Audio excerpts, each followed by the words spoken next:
ಈ ರೂಪದ ಚಿಂತನೆ ಮಾಡುವವರಿಗೆ ಚಿಂತೆ ಇಲ್ಲ, ಚಿಂತೆ ಮಾಡುವವರಿಗೆ ಚಿಂತನೆ ಇಲ್ಲ. ಚಿಂತೆ ಚಿತೆಗೆ ಕರ್ಕೊಂಡು ಹೋಗುತ್ತೆ, ಚಿಂತನೆ ಮೋಕ್ಷಕ್ಕೆ ಕರ್ಕೊಂಡು ಹೋಗುತ್ತೆ. ಎಲ್ಲಿಗೆ ಹೋಗಬೇಕು ಅನ್ನೋದು ನಾವು ಡಿಸೈಡ್ ಮಾಡಿಕೊಳ್ಬೇಕು. ಹಾಗಾಗಿ ಇಂತಹ ಧ್ಯಾನವನ್ನು ಮಾಡಬೇಕಾದ್ರೆ ಹೇಗೆ ಮಾಡಬೇಕು? ಆ ಭಗವಂತ ಆ ಧ್ಯಾನದ ಪ್ರಕ್ರಿಯೆಗಳನ್ನೆಲ್ಲ ಈ ಅಧ್ಯಾಯದಲ್ಲಿ ಬಹಳ ಅದ್ಭುತವಾಗಿ ಸಾಧಕರಿಗೆ ಭಗವಂತ ತಾನು ವರ್ಣನೆ ಮಾಡಿ ತೋರಿಸ್ತಾ ಇದ್ದಾನೆ. ಹಾಗಾದರೆ ದೇವರ ಧ್ಯಾನ ಮಾಡಬೇಕಾದ್ರೆ ಹೇಗೆ ಮಾಡಬೇಕು ನೋಡಿ. ಮೊದಲು ದೇವರ ಧ್ಯಾನಕ್ಕೆ ಯಾರಿಗಾದರೂ ಕೂತ್ಕೋಬೇಕು ಅಂತ ಆಸೆ ಇದ್ದರೆ ಪಕ್ಕದಲ್ಲಿ ಯಾರನ್ನೂ ಕೂಡಿಸ್ಕೋಬೇಡಿ. ಯಾರನ್ನು ಕೂಡಿಸ್ಕೊಂಡ್ರೂ ಧ್ಯಾನ ಆಗಲ್ಲ. ವಾರ್ತಾ ದ್ವಯೋರಪಿ ಭಾಗವತ ಹೇಳುತ್ತೆ, ಇಬ್ಬರು ಸೇರಿದ್ರೆ ಸಾಕು. ಮಾತು ಮಾತು ಮಾತು ಮಾತಾಗಬಾರ್ದು ಅಂದರೆ ಪಕ್ಕದಲ್ಲಿ ಯಾರೂ ಇರಬಾರ್ದ್ರಿ. ಇನ್ನೂ ಒಂದು ನಿಮಗೆ ಒಳ್ಳೆಯದಂದರೆ, ನಿಮಗೆ ಧ್ಯಾನ ಮಾಡಬೇಕು ಅಂತ ಆಸೆ ಇದ್ದರೆ ಎಲ್ಲರೂ ಹೇಳುವ ಮೊದಲು ಎದ್ದು ಬಿಡಿ. 10 ನಿಮಿಷ ಧ್ಯಾನ ಮಾಡಿ ಸಾಕು, ಮನಸ್ಸು ತುಂಬ ಪ್ರಶಸ್ತವಾಗಿ ಆಗತ್ತಂತೆ. ಏಕಾಂತ ಸ್ಥಳ ಬೇಕು, ಜನರ ಸಂಘದಿಂದ ದೂರ ಇರಬೇಕು, ದೇಹ ಮತ್ತು ಮನಸ್ಸು ಎರಡನ್ನ ನಿಗ್ರಹ ಮಾಡಿಕೊಳ್ಳಬೇಕು, ಮನಸ್ಸಿನಲ್ಲಿ ಭಗವಂತನನ್ನು ಕಾಣುವ ಬಯಕೆ ಇರಬೇಕು. ಅದಕ್ಕೋಸ್ಕರವಾಗಿ ಧ್ಯಾನ ರೂಪದ ಯೋಗವನ್ನು ನಾವು ಆಚರಣೆ ಮಾಡಬೇಕು. ಅದಕ್ಕೆ ಒಳ್ಳೆ ಉತ್ತಮವಾದ ವೈಬ್ರೇಷನ್ ಇರುವಂತಹ ಸ್ಥಳ, ಪ್ರಶಾಂತವಾದ ಪರಿಶುದ್ಧವಾದ ಸ್ಥಳವನ್ನು ಆಯ್ಕೆ ಮಾಡಿಕೊಳ್ಬೇಕು.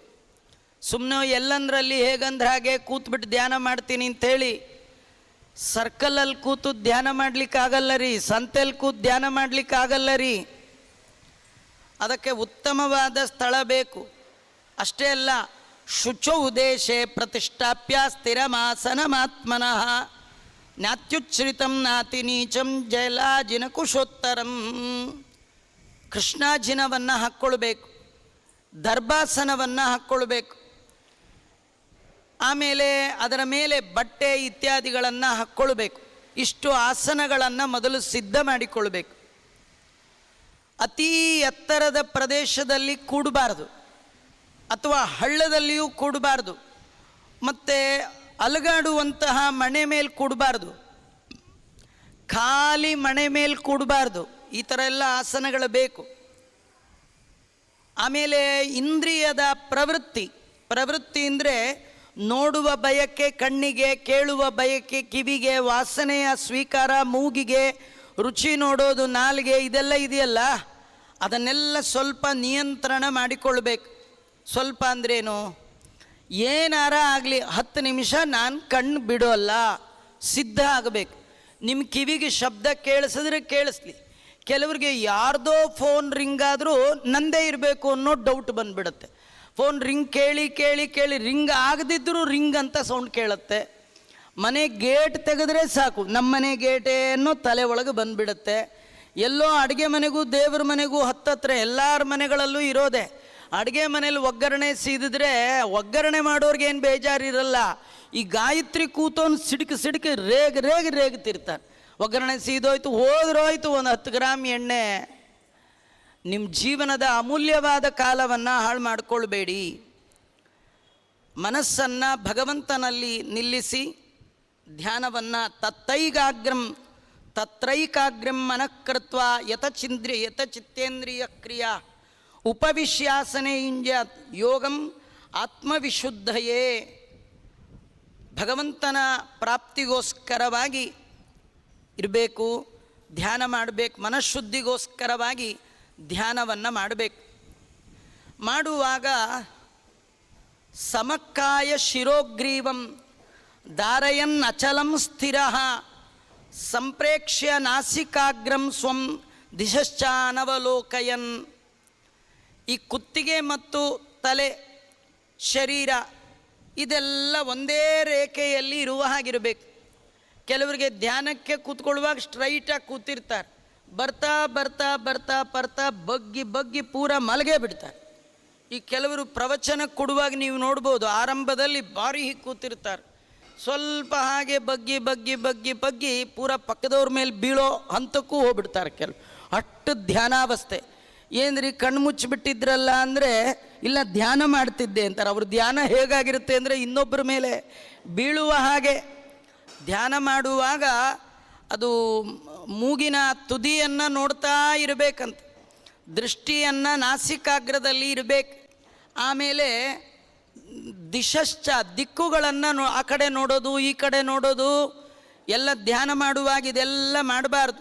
ಸ್ಥಿರವಾಗಿರಬೇಕು. ಎಲ್ಲಿ ಅಲ್ಲಿ ಇಲ್ಲಿ ನೋಡಿದ್ರೆ ಏನನ್ನೋ ನೋಡಿ ಯಾವುದಕ್ಕೆ ಅಟ್ರಾಕ್ಷನ್ಗೆ ಒಳಗಾಗ್ತೀವಿ ಗೊತ್ತಾಗೋಲ್ಲ. ಅದರಿಂದ ಅಲ್ಲಿ ಇಲ್ಲಿ ನೋಡದ ಹಾಗೆ ನಾಸಿಕಾಗ್ರದಲ್ಲಿ ದೃಷ್ಟಿಯನ್ನು ಇಟ್ಟು ಯಾವ ಕಡೆಗೂ ನೋಡದೆ, ಯಾವ ಭಯವನ್ನು ಪಡದೆ. ಯಾಕಂದರೆ ನಮಗೆ ಭಯ, ಧ್ಯಾನ ಕೂತಾಗ ಲೇಟಾಗಿ ಹೋಗ್ಬಿಟ್ಟಿರುತ್ತೆ, ಬಸ್ ಬಂದುಬಿಟ್ರೆ ಏನು ಮಾಡೋದು, ಆಫೀಸಲ್ಲಿ ಬಾಸ್ ಬೈದರೆ ಏನು ಮಾಡೋದು, ಇದೆಲ್ಲ ಆಗಬಾರ್ದಂದರೆ ಇನ್ ಟೈಮ್ಗೆ ಹೇಳಬೇಕು, ಧ್ಯಾನಕ್ಕಾಗಿ ಟೈಮ್ ಮಾಡಿಕೊಳ್ಬೇಕು. ಅಯೋಗ್ಯ ವಿಷಯಗಳನ್ನು ಧ್ಯಾನದ ಸಂದರ್ಭದಲ್ಲಿ ಚಿಂತೆ ಮಾಡಬಾರ್ದು, ಚಿಂತನೆ ಮಾಡಬಾರ್ದು. ದೇವರನ್ನು ಸರ್ವೋತ್ತಮ ಅಂತ ತಿಳಿದು ಚಿಂತನೆ ಮಾಡಬೇಕು. ಕೆಲವರು ಪ್ರಾಣಾಯಾಮ ಮಾಡೋದು, ಕುಂಭಕದಲ್ಲಿ ಪ್ರಾಣವಾಯುವನ್ನು ನಿಲ್ಲಿಸೋದು, ಇದನ್ನೇ ಧ್ಯಾನ ಅಂತ, ಬರೀ ಪ್ರಾಣಾಯಾಮನೇ ಧ್ಯಾನ ಅಂತ ಅಂದ್ಕೊಂಡಿದ್ದಾರೆ. ನಿಜವಾಗಿ ಖಾಲಿಯಾದ ಬರಿದಾದಂತಹ ಎಂಟಿ ಮೈಂಡ್ ಇದೆಯಲ್ಲ, ಅದು ಡೆವಿಲ್ಸ್ ವರ್ಕ್ಶಾಪ್ ಅಂತಾರೆ. ತಲೆ ಎಂದು ಖಾಲಿ ಬಿಡಬಾರ್ದು. ಖಾಲಿ ಬಿಟ್ಟರೆ ಏನಾದರೂ ಅದು ಯೋಚನೆ ಮಾಡುತ್ತೆ. ಯೋಚನೆ ಮಾಡ್ತು ಅಂದರೆ ಕೆಟ್ಟದ್ದೇ ಯೋಚನೆ ಮಾಡುತ್ತೆ. ಆ ತಲೆಗೆ ಒಳಗೆ ಮನಸ್ಸಿಗೆ ಯಾವುದಕ್ಕೂ ಅವಕಾಶ ಕೊಡಬೇಡಿ. ಕೇವಲ ದೇವರ ಧ್ಯಾನವನ್ನು ಮಾಡ್ತಾ ಕೂತಾಗ ಮಾತ್ರ ಭಗವಂತನ ಪರಮ ಅನುಗ್ರಹ ಆಗುತ್ತೆ. ಭಾಗವತದ ದ್ವಿತೀಯ, ತೃತೀಯ ಮತ್ತು ಏಕಾದಶ ಸ್ಕಂದಗಳಲ್ಲಿ ಕೃಷ್ಣ ಉದ್ಧವರನ್ನು ನೆಪ ಮಾಡಿಕೊಂಡು ಧ್ಯಾನದ ಎಲ್ಲ ಆಯಾಮಗಳನ್ನು, ಹೇಗೆ ಶರೀರ ತ್ಯಾಗ ಮಾಡಬೇಕು, ಅನಂತರ ಅವನಿಗೆ ಉತ್ತಮವಾದ ಮೋಕ್ಷ ಹೇಗೆ ಪಡಿತಾನೆ, ಇದನ್ನೆಲ್ಲ ಭಗವಂತ ಹೇಳ್ತಾ ಇದ್ದಾನೆ. ತುಂಬ ಜನರದು ಇನ್ನೊಂದು ತಪ್ಪು ಕಲ್ಪನೆ, ದೇವರ ಧ್ಯಾನಕ್ಕೆ ಈ ಮಡಿ ಮೈಲಿಗೆ ಯಾಕೆ ಬೇಕು ಅಂದರೆ, ಹೇಗಿರ್ತೀವೋ ಹಾಗೆ ಎಲ್ಲಂದ್ರಲ್ಲೇ ಕಣ್ಣು ಮುಚ್ಕೊಂಡು ಧ್ಯಾನಕ್ಕೆ ಕೂತು ಬಿಡ್ತಾರೆ. ಕಣ್ಣು ಮುಚ್ಕೊಂಡು ಧ್ಯಾನಕ್ಕೆ ಕೂತ್ರೆ ನಿದ್ದೆ ಬರುತ್ತೆ ವಿನಃ ದೇವರ ಅನುಗ್ರಹ ಆಗಲ್ಲ. ಕಣ್ಣು ಮುಚ್ಚಿ ಕೂತವರಿಗೆಲ್ಲ ಶಂಖಚಕ್ರ ಗದಾ ಪದ್ಮವನ್ನು ಧಾರಣೆ ಮಾಡಿದ ಭಗವಂತ ಕಾಣೋಲ್ಲ. ತುಂಬ ಜನ ಅಂತಾರೆ, ಆಚಾರ್ಯ ನಾ ಕಣ್ಣು ಮುಚ್ಕೊಂಡ್ರೆ ಸಾಕು, ನನ್ನ ಕಣ್ಣು ಮುಂದೆ ಕೃಷ್ಣ ಬಂದುಬಿಡ್ತಾನೆ. ನಿಮ್ಮ ಟಿ ವಿ ಸೀರಿಯಲ್ ನೋಡಿದ ಕೃಷ್ಣ ಬರ್ಬೋದೇ ವಿನಃ ಉಡುಪಿಯಲ್ಲಿ ನಿಂತ ಕೃಷ್ಣ ಸಚ್ಚಿದಾನಂದ ವಿಗ್ರಹ ಅವನು ಬರಬೇಕಂದ್ರೆ ಬಹುನಾಮ್ ಜನ್ಮನಾಮ್ ಅಂತ ಹೇಳ್ತಾನೆ ಭಗವಂತ. ಅಂತ ಭಗವಂತ ಅಷ್ಟು ಸುಲಭಕ್ಕೆ ಬರೋಲ್ಲ. ಮಡಿ ಮೈಲಿಗೆ ಆಹಾರ ವಿಹಾರ ಇದೆಲ್ಲ ಯಾಕೆ ಕಟ್ಟುಪಾಡು ಅಂತಂದರೆ, ಮನಸ್ಸು ಏಕಾಗ್ರತೆ ಆಗಬೇಕಂತಾದರೆ ಕರ್ಮಫಲ ತ್ಯಾಗದ ಯೋಗ್ಯತೆ, ಇದಕ್ಕೆಲ್ಲ ಕಾರಣವಾದದ್ದು ಆಹಾರ ವಿಹಾರ. ಅದರ ನಿಯಮವನ್ನು ಸರಿಯಾಗಿ ಪಾಲಿಸಬೇಕು. ಯಾರು ಅಳತೆ ಮೀರಿ ತಿಂತಾನೆ, ಹಠ ಮಾಡಿ ತುಂಬ ಉಪವಾಸ ಮಾಡ್ತಾನೆ, ತುಂಬ ನಿದ್ದೆಗೆಡ್ತಾನೆ, ಇವರೆಲ್ಲ ದೇವರನ್ನು ಒಲಿಸ್ಕೊಳ್ಳಿಕ್ಕೆ ಸಾಧ್ಯ ಇಲ್ಲ. ಕೃಷ್ಣ ಪರಮಾತ್ಮ ಹೇಳ್ತಾನೆ, ಯುಕ್ತಾಹಾರ ವಿಹಾರಸ್ಯ ಯುಕ್ತ ಚೇಷ್ಟಸ್ಯ ಕರ್ಮಸು ಯುಕ್ತ ಸ್ವಪ್ನಾವಬೋಧಸ್ಯ ಯೋಗೋ ಭವತಿ ದುಃಖ. ಎಲ್ಲರಿಗೂ ಭಗವಂತ ಅಷ್ಟು ಸುಲಭಕ್ಕೆ ಒಲಿಯೋಲ್ಲ. ನಾತ್ಯಶ್ನಸ್ತು ಯೋಗೋಸ್ತಿ ನಚೈಕಾಂತ ಮನಶ್ನತಃ. ಚೆನ್ನಾಗಿ ತಿಂದು ಬಿಡೋದು, ಊಟ ಚೆನ್ನಾಗಿ ಮಾಡಿ ಕಣ್ಣು ಮುಚ್ಕೊಂಡು ಧ್ಯಾನಕ್ಕೆ ಕೂತ್ಕೊಳ್ತೀನಿ ಅಂದರೆ ನೆಕ್ಸ್ಟ್ ಬರೋದೇ ನಿದ್ದೆ. ಹೊಟ್ಟೆ ತುಂಬ ಅತಿಯಾಗಿ ತಿನ್ನಬಾರ್ದು, ಚೆನ್ನಾಗಿದೆ ಅಂತ ಅದನ್ನೇ ತಿಂತಾ ಇರೋದು, ಅದೂ ಮಾಡಬಾರ್ದು. ಅಥವಾ ಏನು ಹಠ, ಊಟ ಮಾಡಲ್ಲ, ತಿನ್ನಲ್ಲ, ಇದು ಬಿಟ್ಟಿದ್ದೀನಿ ಅದು ಬಿಟ್ಟಿದ್ದೀನಿ, ಅವ್ರಿಗೆ ಶಕ್ತಿಯೇ ಇಲ್ಲ, ಕೂತ್ ಕಡೆನೇ ಬೀಳ್ತಿರ್ತಾರೆ, ಅವರೇನು ಧ್ಯಾನ ಮಾಡ್ತಾರೆ. ಹಾಗಾಗಿ ಅತಿ ತಿಂದೇ ಇರೋನಿಗೂ ಆಗಲ್ಲ, ಅತಿ ತಿನ್ನೋನಿಗೂ ಆಗಲ್ಲ, ತುಂಬ ನಿದ್ದೆ ಮಾಡೋನಿಗಂತೂ ಮೊದಲಾಗಲ್ಲ, ಭಾರೀ ನಿದ್ದೆ ಬಿಟ್ಟುಬಿಟ್ಟಿದ್ದಾನೆ ಅವನಿಗೂ ಆಗಲ್ಲ. ಹಾಗಾದ್ರೆ ಸರಿಯಾಗಿ ನಿದ್ದೆ ಮಾಡಬೇಕು, ಸರಿಯಾಗಿ ಹೇಳ್ಬೇಕು, ಸರಿಯಾಗಿ ಯಾವಾಗ ಉಪವಾಸ ಮಾಡಬೇಕು ಅವಾಗ ಮಾಡಬೇಕು, ಯಾವಾಗ ಊಟ ಮಾಡಬೇಕು, ಎಷ್ಟು ಊಟ ಮಾಡಬೇಕು ಅಷ್ಟು ಊಟ ಮಾಡಬೇಕು. ಧ್ಯಾನಕ್ಕೆ ವಿಘ್ನ ಬಾರದ ಹಾಗೆ ನಾವು ಊಟ ಉಪಹಾರಗಳನ್ನು ಮಾಡಬೇಕು. ನಿಜವಾಗಿ ಧ್ಯಾನಕ್ಕೆ ವಿಘ್ನವಾಗುವಂತೆ ಹೆಚ್ಚು ಸಂಪಾದನೆ ಮಾಡಲಿಕ್ಕೋಸ್ಕರವಾಗಿ ವಿಶ್ರಾಂತಿ ಇಲ್ಲದೆ ಇಡೀ ಜೀವನ ದುಡಿಯೋದು ಸರಿಯಲ್ಲ ಅಂತಾರೆ. ಎಷ್ಟು ಬೇಕೋ ಅಷ್ಟು 9ಕ್ಕೆ ಹೋಗ್ರಿ, 6ಕ್ಕೆ ಬಂದುಬಿಡ್ರಿ. ಬೆಳಗ್ಗೆ 6ಕ್ಕೆ ಹೋಗಿ ರಾತ್ರಿ 10ಕ್ಕೆ ಬಂದರೆ ಪಾಠ ಪ್ರವಚನಕ್ಕೆ ಎಲ್ಲಿ ಹೋಗ್ತೀರಿ? ದೇವರ ಧ್ಯಾನಕ್ಕೆ ಎಲ್ಲಿ ಪುರುಸೊತ್ತಿದೆ? ಟಯರ್ಡಾಗಿ ಬಂದಿರ್ತೀರಿ, ಮಲಗ್ತೀರಿ. ಮಲಗಿದ್ರೆ ಮತ್ತೆ ಹೇಳೋದೇ 6ಕ್ಕೆ, ಎದ್ದ ತಕ್ಷಣ ಓಡ್ತಾ ಇದ್ದೀರಿ. ಇದ್ರ ಹಿಂದೆ ಏನು? ಬರೀ ದುಡ್ಡು ದುಡ್ಡು ದುಡ್ಡು ದುಡ್ಡು. ಜೀವನ ನಿರ್ವಹಣೆಗೆ ಎಷ್ಟು ಬೇಕೋ ಅಷ್ಟು ಮಾತ್ರ ಸಂಪಾದನೆ ಮಾಡಿದರೆ ಸಾಕಂತಾರೆ. ನಾವು ಹೊಟ್ಟೆ ಹೊರ್ಕೊಳ್ಳೋದ್ರ ಜೊತೆಗೆ ಪರಮಾತ್ಮನ ಚಿಂತನೆಗಾಗಿಯೂ ಅಷ್ಟೇ ಕಾಲವನ್ನು ಮೀಸಲಾಗಿಡಬೇಕು. ಈ ಸಾಂಸಾರಿಕವಾದ ವ್ಯವಹಾರ, ಮನೆ ಕಟ್ಟೋದು, ಬೇರೆ ಇತರ ಭೋಗ ಸಾಮಗ್ರಿಗಳನ್ನು ಕೊಂಡುಕೊಳ್ಳೋದು ಇಡೀ ಜೀವನದ ಉದ್ದಕ್ಕೂ ಇದ್ದದ್ದೇ. ಇದು ಎಂಡ್ಲೆಸ್. ನೀವು ತರ್ತಾ ಇದ್ದಷ್ಟು ಮಾರ್ಕೆಟಲ್ಲಿ ಹೊಸ ಹೊಸ ಪ್ರಾಡಕ್ಟ್ ಲಾಂಚ್ ಆಗ್ತಿರುತ್ತೆ. ನಿಮ್ಮ ಮನೆಯದು 1 ತಿಂಗಳಾದರೆ ಹಳೇದಾಗಿಬಿಡುತ್ತೆ, ಹೊಸದು ಬರುತ್ತೆ. ಇದು ಹೊಸದು ಮನೆಯಲ್ಲಿಲ್ಲ, ಇಂಥದ್ದು ಬೇಕೇ ಬೇಕು, ಅದು ತರಬೇಕಾದ್ರೆ ಮತ್ತೆ ದುಡ್ಡು ಬೇಕು, ಮತ್ತೆ ದುಡಿಬೇಕು. ದೇವರ ಧ್ಯಾನಕ್ಕೆ ಪುರುಸೊತ್ತಿಲ್ಲ. ಹಾಗೆ ಮಾಡ್ಕೊಳ್ಬೇಡಿ ಅಂತಾರೆ. ಅದನ್ನೇ ಆಚಾರ್ಯರು ತಮ್ಮ 12 ಸ್ತೋತ್ರದಲ್ಲಿ ಹೇಳ್ತಾ, ತದಲಂ ಬಹುಲೋಕ ವಿಚಿಂತನೆಯ ಪ್ರವಣಂ ಕುರುಮಾನ ಸಮೀಶ ಪದೇ ಅಂತ ಹೇಳ್ತಾ ಇದ್ದಾರೆ. ಹಾಗಾದರೆ ಧ್ಯಾನ ಮಾಡುವವ ಯಾವ ಅವಸ್ಥೆಯಲ್ಲಿ ಕೂಡಬೇಕು, ಹೇಗೆ ಕೂಡಬೇಕು ಅದನ್ನು ಹೇಳಿ, ಎಂಥವನಿಗೆ ಧ್ಯಾನ ಕೂಡೋಲ್ಲ ಅದನ್ನು ಹೇಳಿ, ಇಷ್ಟಾದ ಮೇಲೆ ಯಾರನ್ನು ಧ್ಯಾನ ಮಾಡಬೇಕು, ಧ್ಯೇಯ ವಸ್ತು ಏನು ಅದನ್ನು ಭಗವಂತ ಹೇಳ್ತಾನೆ.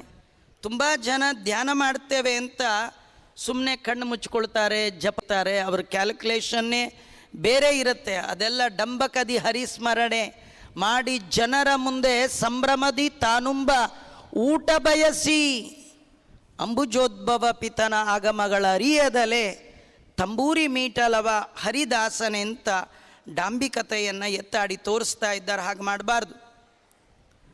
ನಿಜವಾದ ಧ್ಯಾನಿ, ಭಗವಂತನನ್ನು ಕುರಿತು ಧ್ಯಾನ ಮಾಡುವವ ಯಾರು ಅನ್ನೋದನ್ನು ಭಗವಂತ 18ರಿಂದ ಆರಂಭ ಮಾಡಿಕೊಂಡು 23 ಶ್ಲೋಕಗಳ ಪರ್ಯಂತರವಾಗಿ ಆ ಭಗವಂತನನ್ನು ವರ್ಣನೆ ಮಾಡ್ತಾ ಇದ್ದಾರೆ.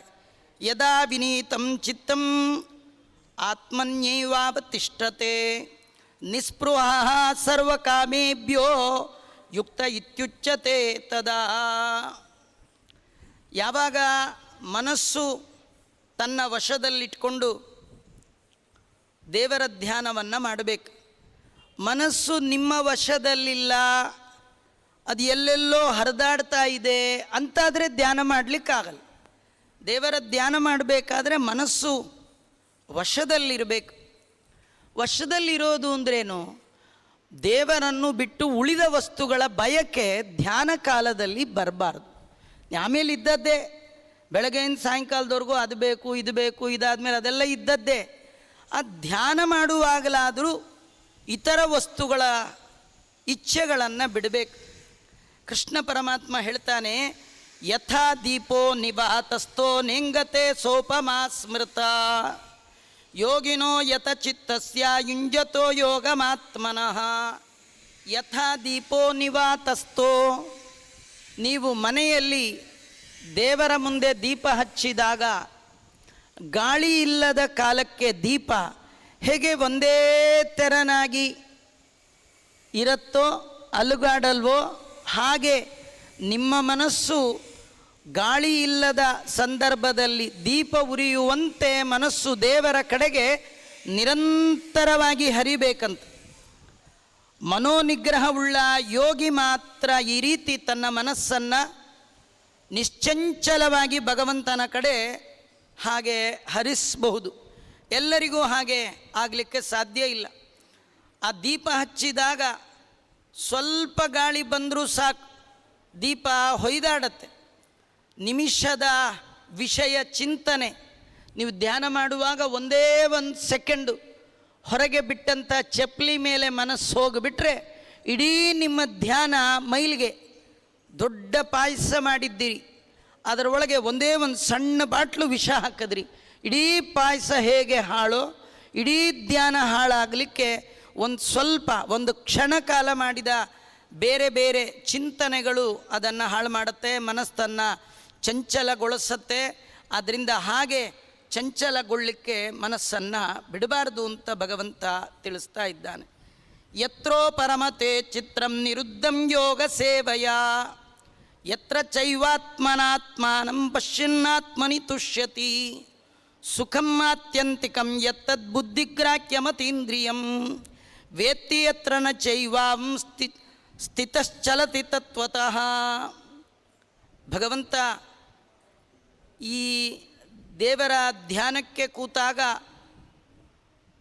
ತಾನು ತನ್ನ ಅನುಷ್ಠಾನದಿಂದ, ಯೋಗಾನುಷ್ಠಾನದಿಂದ ಮನಸ್ಸು ಬೇರೆ ಕಡೆ ಹೋಗದೆ ಹಾಗೆ ಇರ್ತದೋ ಆಗ ಮಾತ್ರ ಆ ಯೋಗಿ ಹೃದಯದ ಒಳಗೆ ದೇವರನ್ನು ಕಾಣ್ತಾ ಆನಂದ ಪಡ್ತಾನೆ.